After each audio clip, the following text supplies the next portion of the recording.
वाला ये ऑर्डर आ गया कि कोई नहीं पढ़ेगा। इसी तरीके से जो ये कर रहे हैं, नया जो शिक्षा नीति बिल लेकर के आए हैं एजुकेशन पे, तो इन्होंने इनकी कैबिनेट ने पास कर दिया ना उस पर कि बोर्ड खत्म कर दिए। पता है आपको, जो 10वीं 12वीं के बोर्ड आप भी पढ़े होंगे, तो जब बोर्ड आते थे तो 6 महीने पहले से हर बच्चा लग जाता था, भैया मुझे बोर्ड पास करना है, क्या पास होना है या फर्स्ट आना है या डिवीजन लानी है। वो दिन रात पढ़ते थे, अब वो पढ़ने की जरूरत नहीं है, बोर्ड खत्म कर दिया, आप पास होते रहोगे भाई। क्योंकि इनको बहुत सारे लोगों को कंपटीशन से दूर करना है। जो SC ST माइनॉरिटी के लोग थे वो कंपटीशन ना करें मैनेजर की पोस्ट के लिए, डॉक्टर के लिए, वो इंजीनियर ना बने, वो सेनाओं में सेना नायक ना बने, वो लेफ्टिनेंट ना बने, वो जहाज ना उड़ाएं, वो सब एक तरह का रिजर्व हो जाए इनके लिए। क्योंकि इनके बच्चे कहाँ पढ़ रहे हैं, वो तो कॉन्वेंट में पढ़ रहे हैं, बड़े बड़े कॉलेजों में पढ़ रहे हैं और विदेशों में पढ़ रहे हैं, तो वो तो पढ़ करके वो बन जाएंगे, वही आराम से अंग्रेजी बोलते हुए और कंप्यूटर चलाते हुए बन जाएंगे जो उनको बनना है। तो हमारे बच्चे जो जिनको बोर्ड में जिनको कहीं विदेश नहीं जा सकते, यहाँ तक अपना राज्य छोड़ के नहीं जा सकते, तो उनको जो पढ़ करके जब वो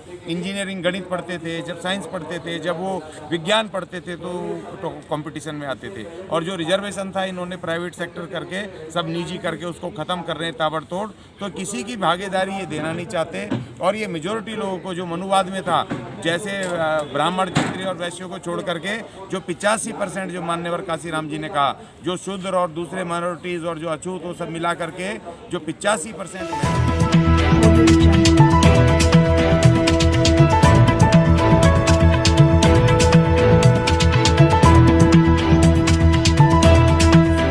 पर जो भी वक्ता ने कहा वो उसकी अपनी राय है, जिसकी पुष्टि नेशन न्यूज इंडिया नहीं करता। धन्यवाद। दुकान पर कितना पैसा कम से कम देना चाहिए कि जिससे उसका बच्चे पल जाएं, उसको किराए पे मकान ले ले, घर भी ले ले, आराम से उसका जीवन चल जाए। और जो सोशल सिक्योरिटीज़ थे जिसमें कि हेल्थ केयर था और प्रोविडेंट फंड था, भविष्य निधि, ये सब जितने भी थे, और ग्रेजुएटी बाद में रिटायर होने के बाद, तो ये सारे कानून 25 इन्होंने ख़त्म कर दिए। और मेन कानून जो ID एक्ट है, जिसमें कि उनको वहाँ पर कोर्ट जाने का कोई अगर मालिक निकाल दे नौकरी से, तो उनको अपनी नौकरी के लिए कोर्ट में एप्लीकेशन लगाना, आवेदन लगाना, जिससे कि वो नौकरियां मिल जाती थी, वापस में कंपनसेशन मिलता था।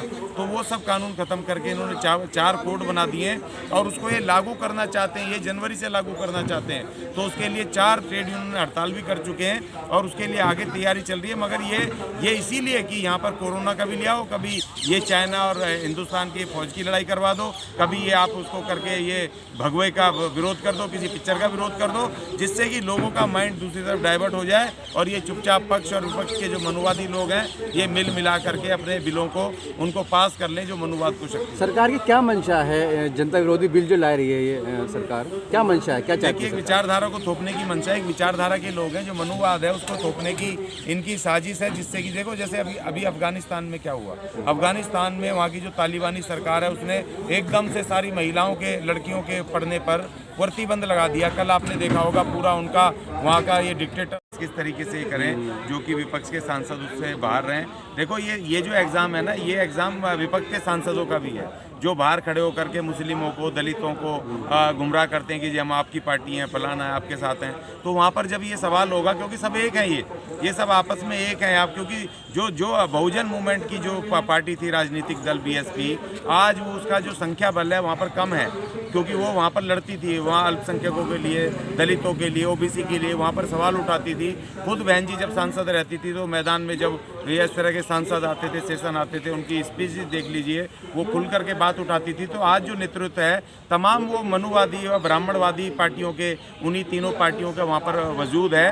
तो वो अब उनका भी परीक्षा है कि भाई आप ये यूनिफॉर्म सिविल कोड पे आप महिलाओं के इशू पर क्या बोलोगे, या आप इस जनसंख्या नियंत्रण बिल पर आप क्या बोलोगे, और क्या वहाँ पर ये पक्ष रखेंगे अपने, और जो सत्ता पक्ष है वो क्या करेगा उस पर। तो ये सवाल है, और मजदूरों का मेन सवाल है, क्योंकि उन्होंने पास कर लिए हैं वो चारों बिल। इन्होंने जो 25 कानून मजदूरों के ख़त्म किए थे, जो अंग्रेजी राज में लिए थे, अंग्रेजों से लड़के लिए थे। बताओ, विदेशी सरकार ने उन मजदूरों के आंदोलनों को रिकॉग्नाइज किया और उनको, चाहे वो पेमेंट ऑफ वेजेस एक्ट हो, चाहे उनके लिए वो ट्रेड यूनियन एक्ट हो, चाहे वो कंपनसेशन, वर्कमैन एम्प्लॉयज़ कंपनसेशन का मामला हो। और उसके बाद बाबा साहब ने जो 1948 में जो बनाया इस देश में मिनिमम वेजेस एक्ट, जो मेन था, सबसे मेन व्यापक रूप से कोई बड़ा, जिस तरह इन्होंने कहा कि जी हमारे धर्म का अपमान हो रहा है, भगवा का रंग हो रहा है, इन्होंने कोशिश तो करी उसको उछालने की, मगर वो हो नहीं पाया। क्योंकि अब ये कितने लोग हैं, कितने लोग जाएंगे या प्रकाश, 15% के लोग, इनके बच्चे तो पढ़ रहे हैं, विदेशों में पढ़ रहे हैं, हॉस्टलों में पढ़ रहे हैं, ये तो IAS IPS की तैयारी कर रहे हैं। ये थोड़ी भेजते थे वहाँ पर लड़ने के लिए, वहाँ पर लड़ने के नाम पे, प्रदर्शन के नाम पर,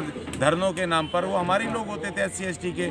मगर वो जब से 20-25 साल से जो बहुजन मूवमेंट चली है, जागरूकता अभियान चले, कैडर कैंप चले, उससे हमारे लोगों को, भले ही इनके उसमें तो हो सकते हैं रहे होंगे उनके संगठन में, मगर अब वो इनकी गलत उसमें किसी प्रदर्शन में, धरने में, इस तरह में वो नहीं जा रहे हैं किसी भी तरीके से। इसीलिए इनके सारे ये मंसूबे फेल हो रहे हैं और अब इनको जवाब देना है संसद में, और उस संसद से बच रहे हैं। इसलिए धर्म तो इनका तो बहुत नाजुक है, छुई मुई का पेड़ है कि ये किसी आदमी के शक्ल देख लें, किसी अछूत के आते हुए किसी विधवा महिला की शक्ल देख लें तो एकदम से अपवित्र हो जाते हैं। 10 बार इनको नहाना है, इनके मनुस्मृति में लिखा है, मैं नहीं कह रहा हूँ। तो इसीलिए इनका धर्म बहुत नाजुक है पहले से। अच्छा, दूसरा गाना भी आ गया सर, एक पर विवाद हो ही रहा था, इसे कैसे देख रहे? दूसरा गाना भी आ गया पठान मूवी का।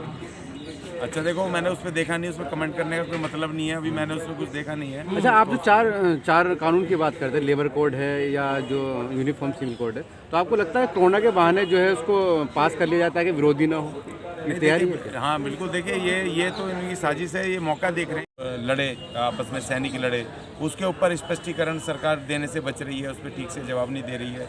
जबकि लगातार विपक्ष इस पर पूछ रहा है कि भाई आप यहाँ पर जवाब क्यों नहीं दे रहे हो पूरे तरीके से, ये भारत की सुरक्षा का मामला है और इसमें आपको अपना जवाब विस्तृत रूप से देना चाहिए यहाँ पे, लेकिन सरकार नहीं दे रही है।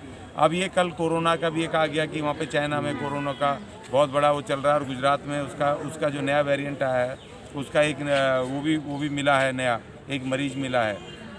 तो अभी ये जो इतने सारे इश्यूज़ हैं, और सबसे बड़ा इशू जो महंगाई का है। कल मैं एक दवाई ले रहा था दांत के दर्द की, जो मुझे 20 दिन पहले जो मिली थी 125 और 125 रुपये की, कल मुझे 146 रुपये की वो दवाई मिली है। उसने कहा जी 21 रुपये उस पत्ते पे, दवाई के उस पत्ते पे बढ़ गए। तो ये जो सवाल है महंगाई का, जो डे टू डे क्या सेकंडों में बढ़ रही है, और जिस पे कोई कंट्रोल नहीं है सरकार का, जो मर्जी जो जिसका मन में आ रहा है, जितने मर्जी जनता से पैसे मांग रहा है, तो वो एक इशू है जिस पे जवाब देना है इनको, उस पर अपनी बात रखनी है। प्रश्नकाल जो है, शून्यकाल में जो सवाल पूछे जाते हैं राज्यसभा में, लोकसभा में विपक्षी सांसदों द्वारा, और जो जवाब देना होता है मंत्रियों को, उससे बचने के लिए ये पूरा का पूरा वो इन्होंने खेल किया है कि सबकी नज़र उधर लग जाए।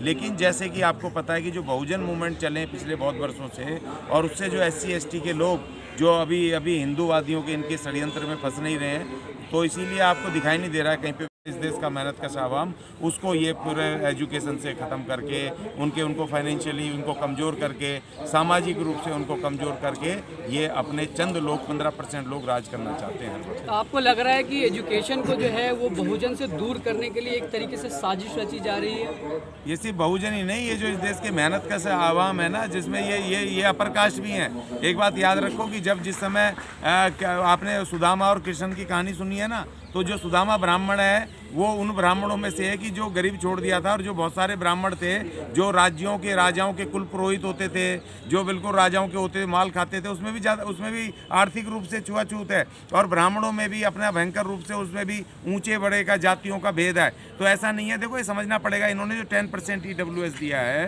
तो जो अपर कास्ट इनकी नीतियों के कारण जो कमज़ोर गरीब हो गया, उनको इन्होंने थामने की कोशिश की है, मगर उनको भी पता चल गया भाई जब सरकारी सेक्टर ही नहीं बचेगा, आप रेल बेच दोगे, आप एयर इंडिया बेच दोगे, आप बैंक बेच दोगे, तो भैया 10% हमें नौकरी मिलेगी कहाँ? तो ये उनको भी पता चल गया है। ये सिर्फ गुमराह कर रहे हैं, बेवकूफ़ बना रहे हैं इनको। सिर्फ देखो 10% लोगों को इस देश का अर्थ तंत्र सत्ता सब देनी है, क्योंकि आपने देखा होगा मोदी जी ने कहा था सबका साथ सबका विकास, लेकिन सबका साथ तो ले लिया, लेकिन विकास किनका हुआ?